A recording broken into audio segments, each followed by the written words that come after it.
U opštini Lopare, kada je u pitanju projekat Pro budućnost, urađen je veliki broj projekata i imali smo i veliki broj lokalnih inicijativa koje smo realizovali prvenstveno sa opštinom, odnosno sa opštinom Teočak. Kasnije se ta saradnja proširila i na opštinu Čelić, Ugljevik, Sapnu.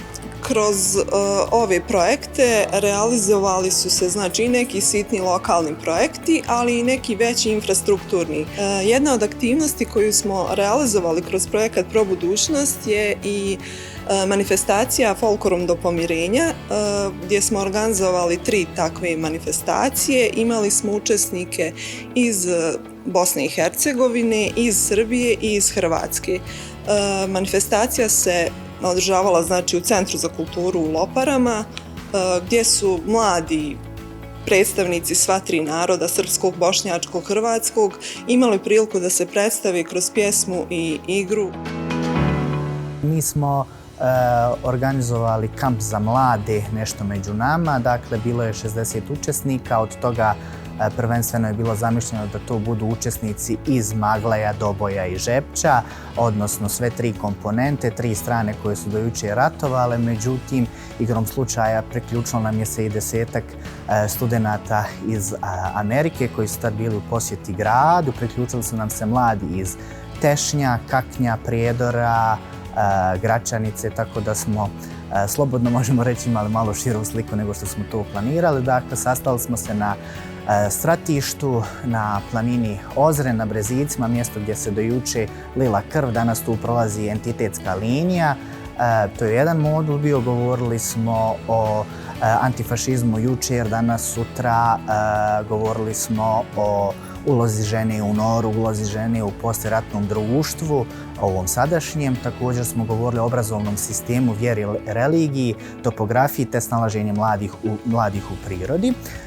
Drugi modul je bio na Ošvama, mjesto koje je u medijima poznato kao mala, pod navodne znake, džemahirija, mjesto gdje danas žive, kako ih nazivaju, vehabije, gdje su nas također oni lijepo dočekali i čak nas počastili na lijepi domaćinski način, tako što su nam donijeli ispečeno janje, sa rečenicom su nas pozdravili da smo mi endemska vrsta mladih, da trebamo da nastavimo da se družimo.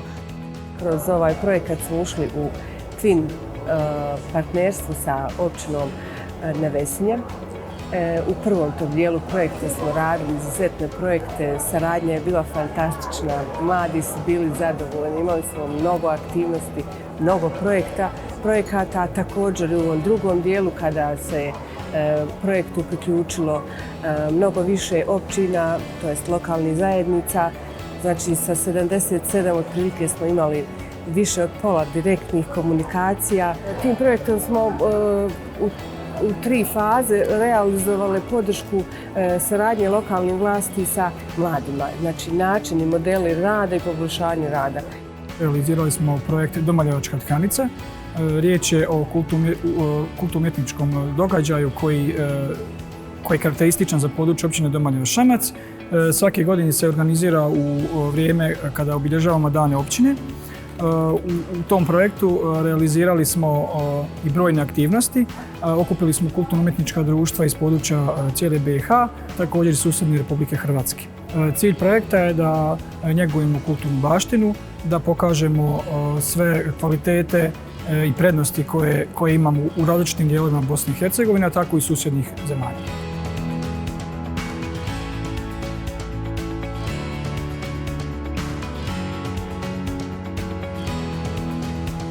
Mi mladi se borimo da našim aktivnostima podupremo i one starije koji su možda imaju neke stereotipe prema društvu u kojem se nalazi i u BiH koja je, kao što znate, komplicirana država i u kojoj teško dolaze mladi do izražaja. Mirovni aktivizam ima veliku ulogu u našem društvu i kroz ovih 30 godina je jako doprinio pomirenju i spajanju naročito mladih ljudi. I mislim da trebamo nastaviti ovim koracima, ići dalje i dovesti to do savršenstva.